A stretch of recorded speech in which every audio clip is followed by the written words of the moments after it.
Ce soir,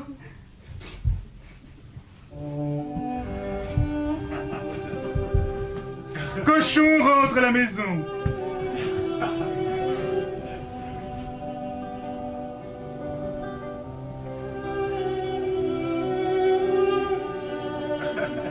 Ce matin, comme tous les matins, Frida, la bonne fermière, laisse son cochon batifoler dans la forêt quelques instants. Rien de plus fortifiant qu'un bon bol de glands et de châtaignes pour commencer la journée.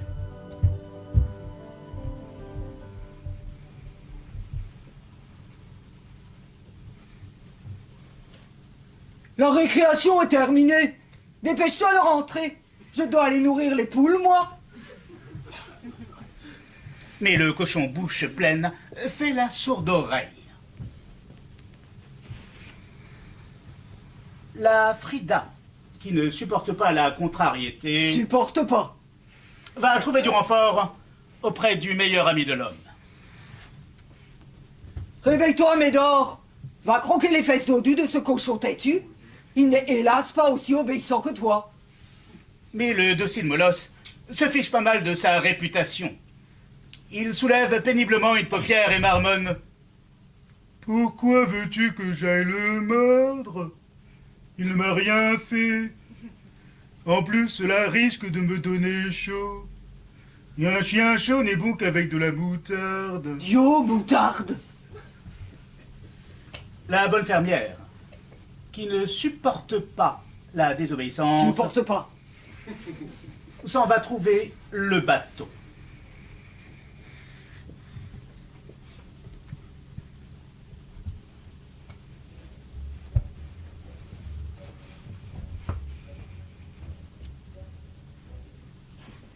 Bon sang de bois. Toi, le bâton, je t'ordonne d'aller taquiner le dos du chien qui ne veut pas mordre le cochon, qui ne veut pas rentrer à la maison.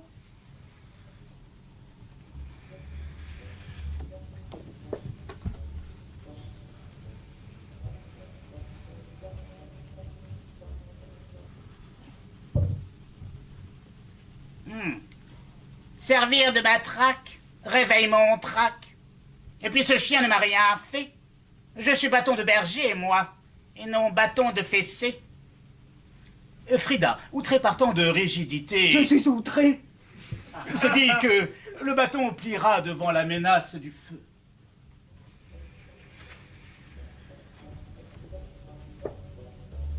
Lampe à pétrole. Je veux qu'avec ta flamme, tu brûles le bâton qui ne veut pas battre le chien, qui ne veut pas mordre le cochon, qui ne veut pas rentrer à la maison.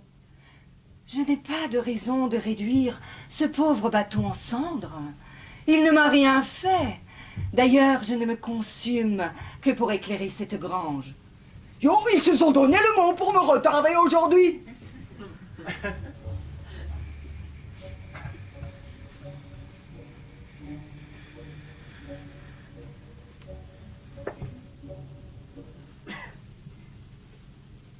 Toi, le sot, je sais que tu es plus intelligent que tu en as l'air, avec ton eau.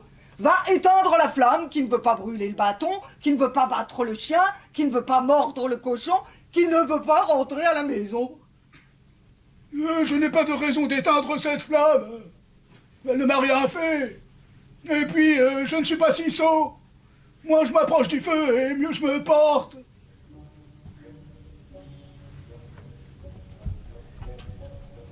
La fermière, excédée par ses débordements, s'en va au pré. Yo, la coupe est pleine. Et la Mirabelle, bois maintenant l'eau de ce seau qui ne veut pas éteindre la flamme, qui ne veut pas brûler le bâton, qui ne veut pas battre le chien, qui ne veut pas mordre le cochon, qui ne veut pas rentrer à la maison. Je n'ai pas de raison de boire son eau. Il ne m'a rien fait, ce bon sot. Et puis, je ne suis pas gourde. Je ne veux pas que ma panse déborde. À ta guise, je suis courroucé par ton entêtement bête à cornes. Oh là, boucher!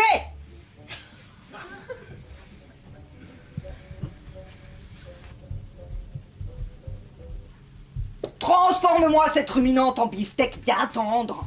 Figure-toi qu'elle ne veut pas boire l'eau du seau, qui ne veut pas éteindre la flamme, qui ne veut pas brûler le bâton, qui ne veut pas battre le chien, qui ne veut pas mordre le cochon, qui ne veut pas rentrer à la maison. Elle m'a l'air aussi vieille que toi, cette vache. Si tu veux des steaks durs comme de la semelle, adresse-toi au cordonnier.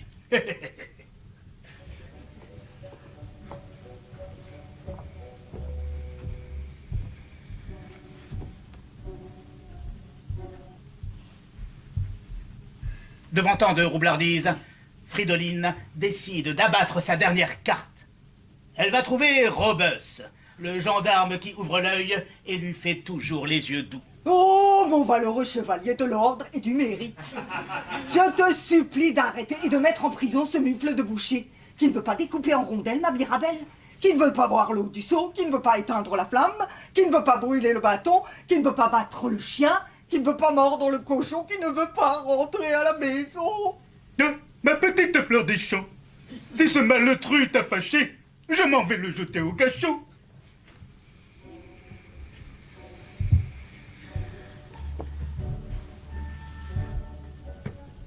Ces mots ne tombent pas dans l'oreille d'un sourd. Le boucher pas bouché, qui tient trop à sa liberté, se précipite sur la vache. Qui se rue sur le seau, Qui se jette sur la lampe. qui fond sur le bâton, Qui s'abat sur le chien. qui saute sur le cochon Qui prend ses jambons à son cou. et file droit vers la porcherie.